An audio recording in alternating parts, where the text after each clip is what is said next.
मैं केपी सिंह। आप देख रहे हैं अपना चहेता न्यूज चैनल पीपल बिल। भारत का संविधान चेक एंड बैलेंस के अवधारणा पर आधारित है। भारत की सत्ता के तीन मुख्य स्तंभ, न्यायपालिका, विधायिका, कार्यपालिका। कहने को तो मीडिया को भी चौथा स्तंभ कह लिया जाता है, लेकिन संविधान में इसका कोई जिक्र नहीं। तो ये जो तीन प्रमुख स्तंभ हैं, इन तीन प्रमुख स्तंभों के बीच में शक्तियों का विकेंद्रीकरण इस तरह से किया गया है कि ताकि कोई इनमें से कोई एक स्तंभ निरंकुश ना हो पाए, कोई अपनी मनमानी न कर पाए। सभी स्तंभ एक दूसरे को चेक करने का काम करें, संतुलन बनाए रखते हुए काम करें, ताकि जनहित के मुताबिक सत्ता का संचालन हो सके। ये है हमारी जो है लोकतंत्र के पीछे ये भावना काम कर रही है। लेकिन अब हो क्या रहा है कि संविधान की इस अवधारणा को उलटने की कोशिश हो रही, और ये कोशिश वर्तमान सत्तारूढ़ पार्टी कर रही है। और इसका जो है पूरा जो झंडा बरदार बने हुए हैं वो हमारे एक तरह से संवैधानिक पद पर बैठे हुए व्यक्तित्व ही हैं, यानी देश के उपराष्ट्रपति और राज्यसभा के सभापति जगदीप धनखड़। उन्होंने मोर्चा संभाल रखा, क्योंकि वो अपने आप को संविधान का बहुत बड़ा विशेषज्ञ मानते हैं। उन्हें लगता है कि दुनिया में उनका कॉन्स्टिट्यूशन मामले में उनसे बड़ा कोई एक्सपर्ट नहीं है। तो उन्होंने अपनी सारी बौद्धिक क्षमता का प्रयोग तमाम तरह से कि कुतर्कों को इस बात के लिए गढ़ने में लगा रखा प्रयोग इस बात के लिए कर रहे कि कैसे ये साबित किया जा सके कि लोकतंत्र के माने जो कार्यपालिका की निरंकुशता है, कार्यपालिका की मनमानी है, कार्यपालिका की सर्वसत्ता को मान्यता देना, यानी उसको सर्वप्रभुता संपन्न बनाना। ये जो है इस काम के लिए वो जो है इस उद्देश्य के लिए वो काम कर रहे। तो उन्होंने जो है इसी के तहत जो हमारी न्यायपालिका है, उस न्यायपालिका की स्वायत्तता को समाप्त करके और इस बात की मुहिम छेड़ रखी कि इसको एक अधीनस्थ संस्था बना के छोड़ दें। तो ये इसके लिए क्या कर रहे हैं कि वो जो है वो चाहते कि इसके लिए उनका उद्देश्य ये है कि वो ये चाहते कि न्यायपालिका को इस ढंग से एक तरह से जकड़ा जाए कि जिससे न्यायपालिका खुद ये मानने लगे कि जो इस पूरे की संवैधानिक व्यवस्था का जो स्वामी है वो तो सरकार है, और न्यायपालिका की स्थिति है उसके एक पालतू सेवक की। तो वो संविधान के प्रति, यहाँ की लोगों के प्रति, उसके प्रति जवाबदेह न रह के वो अपनी वफादारी का परिचय उस मामले में दे, ताकि वो अच्छा बेटा अपने आप को कहला सके। तो इसके लिए वो जो है जहाँ पर भी न्यायपालिका ये दिखाने की कोशिश करती है, वहाँ पर वो तत्काल ही एक दंश होकर और वो काम करते कि इतने दंश हो कि उससे न्यायपालिका का मनोबल टूट जाए। उनको देखिए, देश में एक तमाशा हो रहा है इस भारतीय जनता पार्टी की सरकार में कि जहाँ पर किसी राज्य में वहाँ की जनता अपने राज्य की सरकार चलाने के लिए अगर किसी गैर भाजपा दल को चुन लेती है, वो एक ऐसी सरकार गठित हो जाती है जो केंद्र से इतर विचारधारा की सरकार है। तो फिर उसको वो जो है उसको कैसे पंगु किया जाए, उसको कैसे निष्फल किया जाए, सारी संवैधानिक मर्यादाओं के सारे संवैधानिक तकाजों को ताक पर रख के ये काम कैसा किया जाए, ये इसके जो है कुछ विकसित कर रखी है उन्होंने, अपनी कुछ जो है प्रक्रियाएं विकसित कर रखी हैं इस मौजूदा केंद्र सरकार ने। तो क्या काम करते हैं कि केंद्र सरकार इन राज्य सरकारों में जो एजेंट हैं, जो राज्यपाल हैं, वो केंद्र के एजेंट के रूप में काम करते हैं। अब सरकार वहाँ पे सरकार जन आकांक्षाओं के अनुरूप जिन मुद्दों पर वो जो है चुनकर लोगों ने उसको चुना है, वो जब उन मुद्दों के लिए काम कर पाएगी तब तो जन आकांक्षाओं की पूर्ति होगी, और तब तो वो जो है तब तो ये कहा जाएगा कि वो उसने ईमानदारी से काम किया। लेकिन वो इसके लिए वो अपने राज्य में नई व्यवस्था को गढ़ने के लिए वो जो विधेयक पारित कराती है तो उनको केंद्र सरकार राज्यपालों के माध्यम से उन विधेयकों को ठंडे बस्ते में, कोल्ड स्टोरेज में उसको फेंकवा देती है। तो ये काम चल रहा था।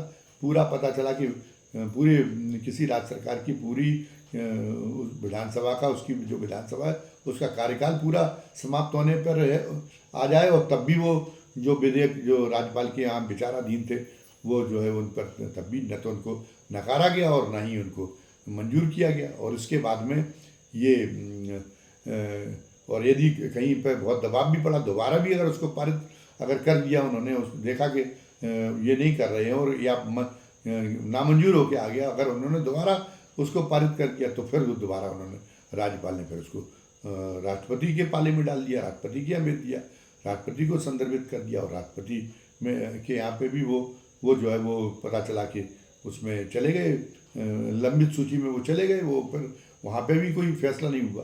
तो ये तो पूरा ये काम तो एक तरह से व्यवस्था को पूरी अराजकता में धकेलने जैसा। ये तो ऐसे कैसे देश का कैसे सत्ता संचालन हो सकता है।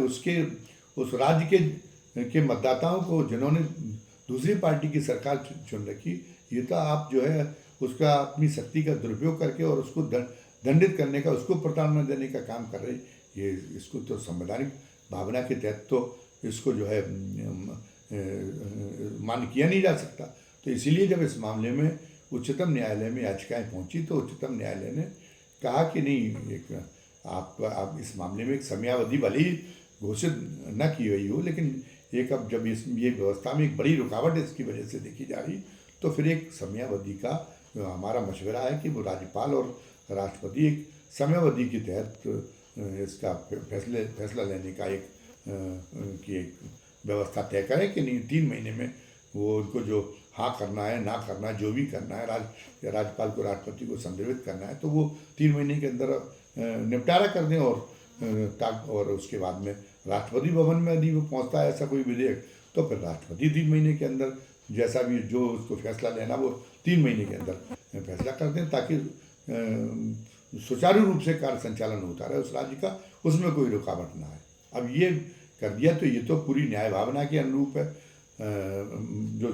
जो हमारी जो संवैधानिक व्यवस्था है, उस संवैधानिक व्यवस्था की सुचारुता बनी रहे, इसके लिए भी एक आवश्यक है। तो इसमें कोई इसमें जो है नैतिकता तो ये थी कि इसको सरकार को आसानी से इसको न्यायपालिका के आदेश को और जो है मानते हुए और कोई विवाद की स्थिति नहीं पैदा करनी चाहिए थी केंद्र सरकार को। लेकिन उपराष्ट्रपति जगदीप धनखड़ इस मामले में भी जो है तत्काल आ गए मंच पे, और उन्होंने ये कह दिया कि जो अनुच्छेद 143 के तहत जो उच्चतम न्यायालय को जो शक्तियाँ मिली हुई हैं, वो तो एक तरह से जो लोकतंत्र पे एटम बम गिराने के रूप में उन शक्तियों का इस्तेमाल न्यायपालिका कर रही है। वही हमने शुरुआत में की कि न्यायपालिका को आपको मातहत घोषित करना है, उसको जो है स्वायत्त नहीं रहने देना है। तो ये उन्होंने एक सवाल उठा दिया, और इसी तरह की वातावरण में राष्ट्रपति भवन से उच्चतम न्यायालय के लिए जो है एक प्रश्न तालिका भी जारी हो गई कि इस बारे में आप जो है अपनी राय दें। उन्होंने 10 प्रश्न को एक सूची भी भेज दी, एक खामखा का एक संवैधानिक विवाद और केवल एक हठधर्मी और मनमानी को केंद्र सरकार की मान्यता देने के लिए जो आम लोग जो समझ रहे हैं, वो इसके लिए उसका सूत्रपात करने के लिए ये सारी जो है नौटंकी पूरी की पूरी हुई। और एक उससे निश्चित रूप से न्यायपालिका के मनोबल पर इसका प्रभाव पड़ा होगा, और हो सकता है कि भविष्य में जब कोई ऐसे न्यायपालिका के लिए ऐसे साहस दिखाने का अवसर आ जाए, तो न्यायपालिका को हो सकता है कि वो वैसा साहस भविष्य में न दिखा सके, और तो फिर केंद्र सरकार की मनमानी के लिए और ज़्यादा खुला मैदान छोड़ दे। इसकी परिणति तो यही समझ में आती है। तो राष्ट्रपति को ये मंजूर नहीं है कि 143 की अनुच्छेद 143 के तहत जो शक्तियाँ मिली हैं वो न्यायपालिका को क्यों मिली हुई हैं, इस पर उनको ऐतराज़ है। उनको इस पर ऐतराज़ है कि चुनाव आयोग क्यों स्वतंत्र होना चाहिए? और चुनाव आयोग का अगर न्यायपालिका जैसे चुनाव आयुक्तों की चयन में पहले ये था कि मतलब ये एक तरह से स्वाभाविक रूप से ये है कि वो चयन एक निष्पक्ष रूप से हो सके, एक हमारे एक लोकतंत्र की जो लोकतांत्रिक भावना है उसकी साख का निर्वाह हो सके, इसलिए आवश्यक था कि उसमें जो चयन समिति है उसमें उच्चतम न्यायालय को के प्रधान न्यायाधीश को रखा जाए। उसमें क्या दिक्कत होने वाली थी? उसमें कौन सी जो है जनादेश के विपरीत काम होने वाला था? कौन सी जो कार्यपालिका को दी गई शक्तियाँ उसमें कौन सी रुकावट होने वाली थी? तो ये लेकिन उनको ये भी इस पर ऐतराज़ है, क्योंकि वो उपराष्ट्रपति महोदय तो ये चाहते कि नहीं, जो सरकार है, सरकार का सारी संस्थाएं सरकार के अधीनस्थ के रूप में काम करें, अनुचर के रूप में काम करें। तो उन्हें चुनाव आयोग जो है वो उनको एक अनुचर के रूप में चाहिए। सीबीआई जैसी संस्था जो संस्था आपराधिक मामलों की, आर्थिक मामलों की जांच करती है और बड़े से बड़े पदाधिकारी की वो जांच के लिए सक्षम होती है, सरकार के बड़े से बड़े पदाधिकारी की, प्रधानमंत्री तक के खिलाफ जांच कर सकती है। तो उस सीबीआई को की स्वायत्तता का भी जो है प्रावधान उसमें रखा गया है संविधान में। तो सीबीआई को भी लेकिन जिसका तो फंड ही अलग है। ये तो ये जो उपराष्ट्रपति महोदय हैं वो तो पूरी की पूरी अवधारणा बदलना चाहते। तो वो चाहते कि जैसे उच्चतम वो ये चाहते कि जैसे चुनाव आयोग एक अधीनस्थ संस्था हो, जैसे उच्चतम न्यायालय भी एक अधीनस्थ संस्था के रूप में रहे और सीबीआई भी एक अधीनस्थ संस्था के रूप में रहे। तो उन्होंने इस पर भी एक आपत्ति उठा दी और ये भी जिसका कोई एक तरह से कोई सैद्धांतिक औचित्य उसका नहीं दिया जा सकता कि उसमें उच्चतम न्यायालय का मुख्य न्यायाधीश नहीं दिया जाना चाहिए। वो चयन बोर्ड ऐसा हो कि वो सरकार जिसको चाहे वो उसको सीबीआई का चीफ बना दे, क्योंकि उसमें गृह मंत्री भी होगा, प्रधानमंत्री भी होगा, तो दो बोर्ड सरकार के हो गए। एक बोर्ड नेता प्रतिपक्ष रहेगा, तो वो क्या मतलब क्या कर सकता है? वो जो है वो नेता प्रतिपक्ष की तो आपत्ति नाम मात्र की होगी और अभी ऐसा हो भी रहा है। सरकार जिसको चाहती उसको जो चुन रही, तो वो तो सीबीआई की साख पर भी इससे बट्टा लग रहा है, लेकिन फिर भी परवाह नहीं हो। फिर भी और भविष्य में न्यायपालिका कहीं कोई याचिका पड़ जाए और न्यायपालिका ये जरूरत न कर बैठे कि जो है वो कोई ऐसा आदेश पारित न कर बैठे कि जिसमें ये कह दिया जाए कि नहीं इसको और ज़्यादा पारदर्शी बनाने के लिए और ज़्यादा निष्पक्ष बनाने के लिए चयन को और सुप्रीम कोर्ट का प्रधान न्यायाधीश रहना चाहिए। तो उन्होंने अभी से जो है ये कहना शुरू कर दिया कि नहीं, उसमें ये जो कार्यकारी शक्तियाँ जो दी गई हैं सरकार को, ये उसमें हस्तक्षेप के बराबर हो जाएगा। क्यों सुप्रीम कोर्ट को हस्तक्षेप देना चाहिए? सुप्रीम कोर्ट को और ज़्यादा पंगु बनाने के लिए वो तो उनकी मंशा सामने आ चुकी कि वो ये भी नहीं चाहते कि कॉलेजियम के माध्यम से सुप्रीम कोर्ट में जजेस नियुक्त हों। वो उनकी नियुक्ति भी के सूत्र भी सरकार के हाथ में रहे, इसके लिए मांग उठा रही है। हालांकि अभी इस मामले में तो सुप्रीम कोर्ट डटी हुई है, वर्तमान जो प्रधान न्यायाधीश है वो भी डटे हुए हैं कि नहीं कॉलेजियम की व्यवस्था तो बरकरार रखी जाएगी, वरना न्यायपालिका की स्वतंत्रता सुरक्षित नहीं रह पाएगी। जो सरकार जो तरीका बता रही है जजेज के बारे में, बस ये हो सकता है कि कॉलेजियम को और ज़्यादा पारदर्शी कॉलेजियम की व्यवस्था को बनाया जाए। इस बात को हम मान लेंगे, लेकिन सुप्रीम कोर्ट का कॉलेजियम ही तो जजेज का जो कॉलेजियम है वही नए जजों का चुनाव करेगा। इस मामले में फिलहाल तो सुप्रीम कोर्ट कोई समझौता करने के लिए तैयार नहीं है, लेकिन ये चर्चा ये है कि भविष्य में गवई साहब का तो कार्यकाल बहुत सीमित है और भविष्य में जो आएंगे प्रधान न्यायाधीश बन के उनके उत्तराधिकारी के रूप में भविष्य में आगे चल के जो बनेंगे, तो वो जो है उनमें से कई लोगों की फितरत, जैसे बेला त्रिवेदी के मामले में ये हो गया था, उनके बारे में एक पूर्वाग्रह बन गया था कि नहीं वो तो जो है एक तरह से भारतीय जनता पार्टी की विचारधारा से प्रेरित होकर फैसले करती हैं, वो न्यायिक सिद्धांतों पे नहीं करती। तो कई और जजेज हैं जो पूत के पाँव पलने में दिखाई दे जाते हैं कि जिनके प्रधान न्यायाधीश बनने के पहले ही जिनका रुख जाहिर होने लगा कि वो भारतीय जनता पार्टी की विचारधारा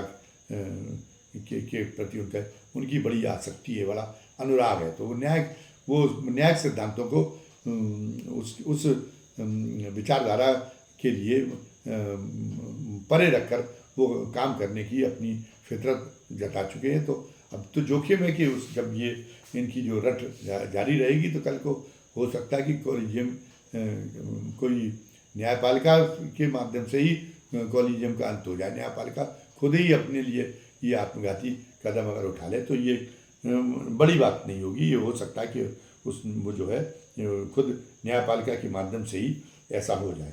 अब और क्या है, और जो अब एक ये भी हो गया है, उसमें तो एक पूरा की पूरी एक अच्छी खासी एक टोली है, हर स्तर पे एक बड़ी टोली है जो इस बात के लिए काम कर रही कि वो जो अगर विपक्ष अगर सालों सरकार की आलोचना करे तो उसको देशद्रोही घोषित कर दिया। विपक्ष को देशद्रोही घोषित करने का उसने अभियान चला रखा क्योंकि वो सरकार की आलोचना करती। अब समझ में नहीं आता कि लोकतंत्र में विपक्ष सरकार की आलोचना नहीं करेगी तो क्या सरकार की हाँ मिलाएगी। लेकिन उपराष्ट्रपति जगदीप धनखड़ और पूरी भारतीय जनता पार्टी की ऊपर से लगा के नीचे तक की जो कतारें हैं, जो उनका जो IT सेल की जो उनकी ब्रिगेड है, वो पूरी तरह से इस बात पर आमादा है कि हम ये लोगों के मन में बिठा दें कि जो अगर कि सरकार की आलोचना करने की वजह से वो मान ले कि विपक्ष देशद्रोही है और विपक्ष को वो प्रथम दृष्टा ही खारिज करने की मानसिकता बना ले। ये एक काम चल रहा है। मीडिया में अगर किसी ने लिख दिया तो मीडिया जो है मीडिया के लोग भी भारत के को अस्थिर करने की वाली जो भारत के प्रति सत्ता रखने वाली जो विदेशी ताकतें हैं, मैं उसको मीडिया को भी ये घोषित करा दिया जाए कि वो जो है उसको उसका उन ताकतों का एजेंट बता दें। न्यायपालिका को अब तो जजेज के बारे में भी जब जहाँ किसी जज ने कोई ऐसा फैसला अगर हो गया जो सरकार के कदम के विरुद्ध हो, जो सरकार न्यायिक क्या होता है जब कोई याचिका पड़ती है तो वो एक न्यायिक सिद्धांतों की कसौटी पर जो सरकार ने जो कदम उठाया जाता है उसका परीक्षण किया जाता है और उस परीक्षण में यदि सरकार का कदम खरा साबित नहीं होता तो वो न्यायपालिका जो है उस कदम को पलटने का काम करती है। ये न्यायपालिका की ये भूमिका कोई आज की तो है नहीं, ये तो न्यायपालिका हमेशा सरकार के कदमों की समीक्षा करती रही जो और इसका प्रभाव जो विगत सरकारें हैं उन पर भी पड़ा। जब मोदी की सरकार नहीं थी तब भी उनके कई कामों को रोका जो संवैधानिक कसौटी पर जो डिफेक्टेड प्रतीत हुए जो काम, चाहे वो मनमोहन सिंह की सरकार रहा हो, चाहे उसकी सरकारें नहीं हो, चाहे वो राज्यों में विपक्ष की सरकारें नहीं हो, तो वो जहाँ उनको लगा कि संवैधानिक रूप से ये सरकार का कदम डिफेक्टेड है तो रोका। तो कोई नई बात तो हो नहीं रही मोदी की। लेकिन नहीं, अगर कहीं अगर ये अगर सरकार मंशा दिखाया तो एक ट्रेंड देखा गया कि तत्काल ही पता चला कि एक मुहिम चल जाती है सोशल मीडिया पर, जजों को भी देशद्रोही साबित करने की, जज भी साबित किए जाने लगे। हद तो ये हो गई कि अभी हाल में ऑपरेशन सिंदूर को लेके सरकार कुछ चीज़ें छपाना चाहती थी और हमारे जो सेना के अधिकारी हैं वो कुछ अंतर्राष्ट्रीय फोरम पे पहुंचे तो वहाँ पे उनके लिए वो संभव नहीं था कि वो चीज़ों को छुपा के रखें। उनका कोई सरकार के ऐसा नहीं कि उनकी कोई सरकार की अवज्ञा या सरकार को नीचा दिखाने के लिए वो काम कर रहे हैं। वो उनको उस समय उसकी जैसी बाध्यताएं उपस्थित हो गई थी तो उन्होंने कुछ मामलों को लेके स्पष्टीकरण दिया। वो स्पष्टीकरण को लेकर सरकार से यहाँ देश में सवाल होने लगे। तो फिर हमारे भाई लोग ये कि उन्होंने उन सेना को भी दोषी साबित करने में अपनी ऊर्जा लगानी शुरू कर दी। तो ये तो पराकाष्ठा हो गई। तो फिर जब ऐसी स्थिति बन चुकी है कि सरकार से सवाल पूछना माने राष्ट्रद्रोह का गुनाह समझा जाने लगा है, तो फिर हमारी समझ में नहीं आ रहा कि फिर इस लोकतंत्र को धोने की ज़रूरत क्या है। जब सरकार सारे दोषों से परे है, सारे गुनाहों से परे है, बिल्कुल एकदम 100% निर्मल, निष्पाप, निर्दोष और शुद्ध सरकार है, तो फिर हम दूसरी पार्टी को क्यों चुनने के जाएं? जो पूरा परफेक्शन है इस सरकार में, तो हम जब पूर्णता इस सत्तारूढ़ दल में ही मतदाताओं को, लोगों को दिखाई देने लगी, तो इस लोकतंत्र को ढोने की ज़रूरत क्या है? इस लोकतंत्र का जुआ उतार कर फेंक देना चाहिए। और जिस ढंग से सत्ता पक्ष जो है